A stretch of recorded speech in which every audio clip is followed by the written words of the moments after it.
तो लिंकेज के बारे में जानने से पहले आपको कुछ बेसिक्स टर्म्स है उसके बारे में जानना पड़ेगा, तभी आपको लिंकेज का जो टॉपिक है वो समझ में आएगा, वरना लिंकेज का टॉपिक आप लोग के समझ से बाहर हो जाएगा। ठीक है, तो सबसे पहले अगर आपको लिंकेज पढ़ना है तो उसके लिए आपको ये जानना पड़ेगा कि जीन क्या होता है, डीएनए क्या होता है, क्रोमोसोम क्या होते हैं, जीनोम क्या होते हैं। तब आप जानेंगे कि लिंकेज में जीन लिंक्ड कैसे होते हैं और लिंक्ड होने के बाद एक दूसरे के साथ साथ वो इनहेरिट कैसे होते हैं। ठीक है, तो सबसे पहले यहाँ पे जीन जीन क्या होता है।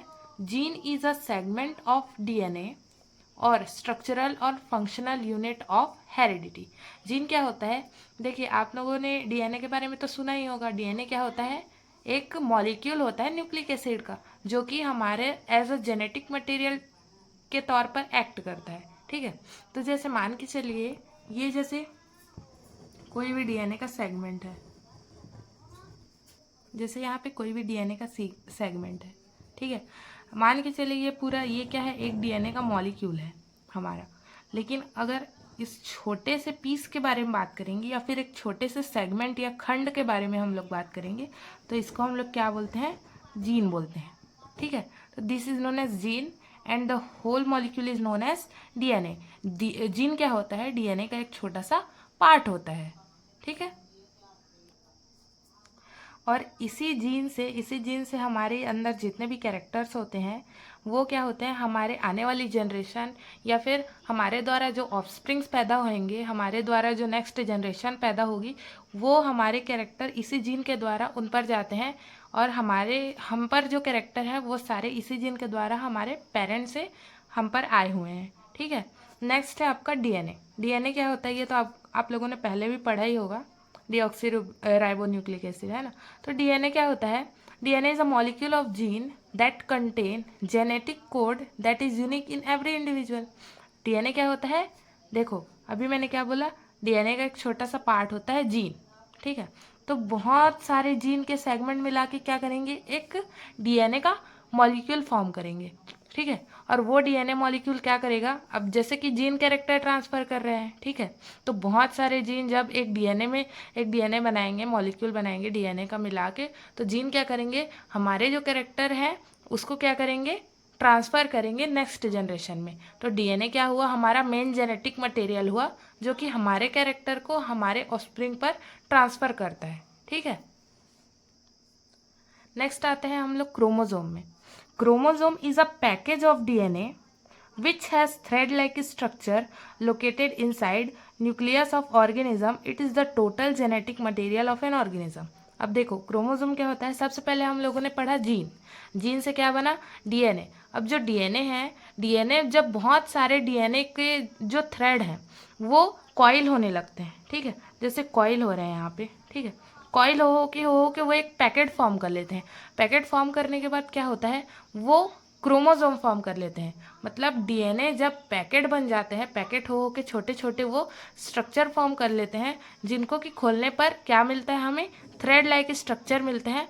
उसको हम लोग क्या बोलते हैं, क्रोमोसोम बोलते हैं। क्रोमोसोम क्या होता है, किसी भी ऑर्गेनिज्म के न्यूक्लियस के अंदर में लोकेटेड रहता है।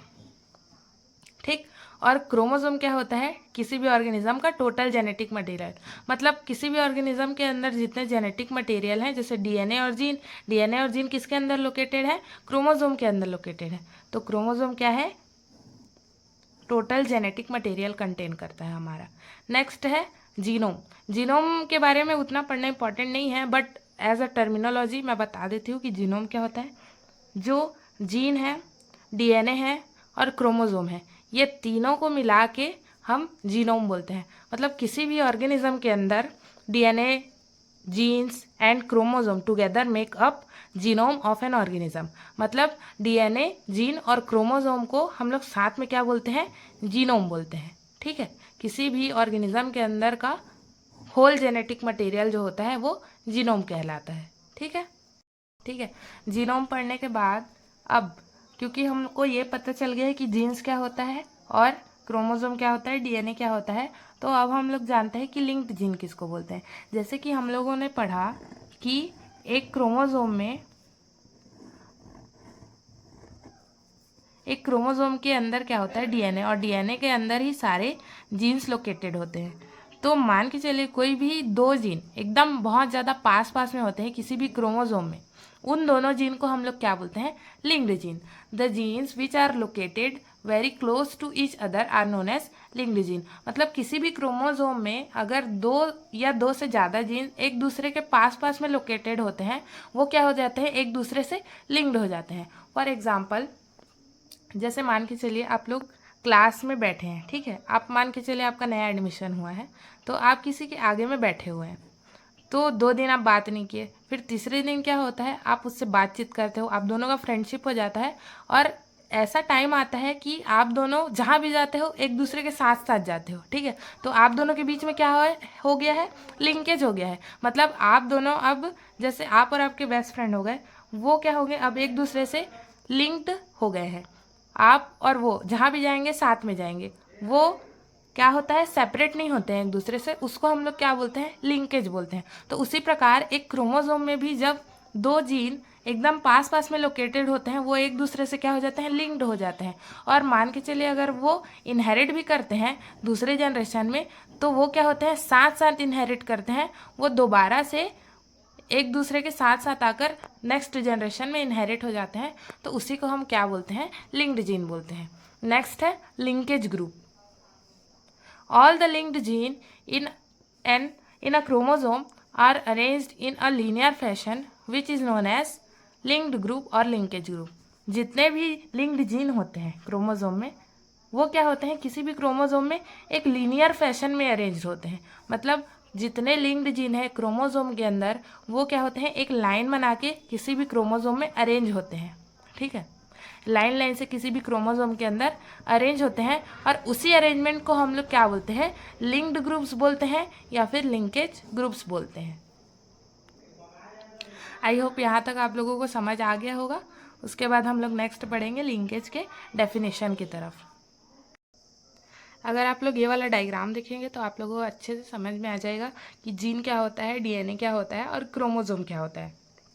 यहाँ पे देखिए, एक ऑर्गेनिज्म का सेल है, ठीक है, कोई भी ऑर्गेनिज्म है उसका सेल है, तो सेल के अंदर क्या होते हैं?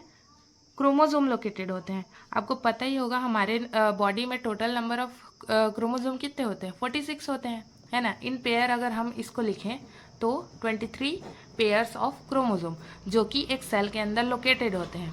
अगर इनमें से एक क्रोमोसोम को हम यहाँ पे जूम करके देखें तो एक क्रोमोसोम का स्ट्रक्चर ऐसा होता है, बीच में एक सेंट्रोमियर होता है और ये दोनों क्या होते हैं? सिस्टर क्रोमैटिड्स होते हैं।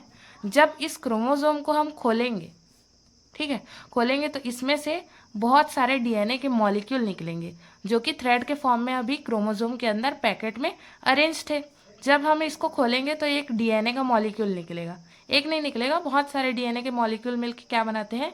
एक क्रोमोसोम का फॉर्मेशन करते हैं। तो ये क्या हो गया? इतना ये जो पार्ट है वो डीएनए है, ठीक है। अगर हम डीएनए का छोटा सा सेगमेंट लेंगे तो वो जीन है, जैसे मैं आप लोगों को पहले समझा चुकी हूँ, ठीक है। और इसी प्रकार से क्या बना है? एक डीएनए से, एक जीन से, जीन के पार्ट से क्या बना? डीएनए बना। डीएनए को बहुत सारे डीएनए जब साथ में अरेंज हो गए तो वो क्या बना? एक पैकेज फॉर्म किए जिसको हम लोग क्या बोले? क्रोमोसोम बोले। और उसके बाद ये सारे क्रोमोसोम हमारे सेल के अंदर अरेंज होते हैं और क्या करते हैं? हमारे जेनेटिक कैरेक्टर्स को क्या करते हैं? इनहेरिट करते हैं। इनहेरिट करना मतलब क्या होता है? एक जनरेशन से दूसरे जनरेशन में ट्रांसफ़र करना को क्या बोलते हैं हम लोग? इनहेरिट बोलते हैं, ठीक है। तो इतना समझने के बाद अब हम लोग आते हैं हमारे मेन टॉपिक लिंकेज में। ये वीडियो थोड़ा ज़्यादा लंबा हो जाएगा क्योंकि मैंने इसमें बेसिक समझाया है। अगर बेसिक नहीं समझेंगे तो आपको लिंकेज का कोई भी पार्ट समझ में नहीं आएगा। तो अब हम लोग जाते हैं लिंकेज की ओर, लिंकेज के डेफिनेशन की ओर। डेफिनेशन जानने से पहले हम कुछ बेसिक नॉलेज जान लेते हैं। बेसिक नॉलेज ये है कि हमारे बॉडी में जो सेल्स होते हैं, ठीक है, जैसे ये हमारे बॉडी का सेल है, इसमें कितने होते हैं? 23 पेयर्स ऑफ होमोलॉगस क्रोमोसोम होते हैं, ठीक है। 23 पेयर्स ऑफ होमोलॉगस क्रोमोसोम होते हैं हमारे एक सेल के अंदर, ठीक। और हमारे स्टडी के मुताबिक ये पता चलता है कि टोटल 30,000 फंक्शनल जीन्स होते हैं एक ऑर्गेनिज्म के बॉडी में, ठीक। जहाँ कि हमको पता है हर एक जीन जो है किसके अंदर लोकेटेड रहता है? एक क्रोमोसोम के अंदर लोकेटेड रहता है, ठीक है। तो एक 30,000 जीन एक क्रोमोसोम के अंदर आप लगा सकते हैं कि 23 पेयर्स ऑफ क्रोमोसोम होते हैं, ठीक है। और उसके लिए मान के चले 30,000 जीन्स है आपके पास, तो 30,000 जीन में आप अंदाज़ा लगा लीजिए कि एक क्रोमोसोम के अंदर मतलब बहुत ज़्यादा मात्रा में जीन्स प्रेजेंट रहते हैं, ठीक है। एक क्रोमोसोम के अंदर बहुत सारे जीन्स प्रेजेंट होते हैं और इन्हीं जीन्स के बीच में क्या हो सकता है? लिंकेज भी हो सकता है और इन्हीं जीन्स के बीच में जो है क्रॉसिंग ओवर भी हो सकता है, ठीक है। अभी हम लोग लिंकेज पढ़ रहे हैं तो हम लोग लिंकेज के बारे में बात करेंगे पहले, बाद में हम लोग क्रॉसिंग ओवर को डील करेंगे, ठीक है।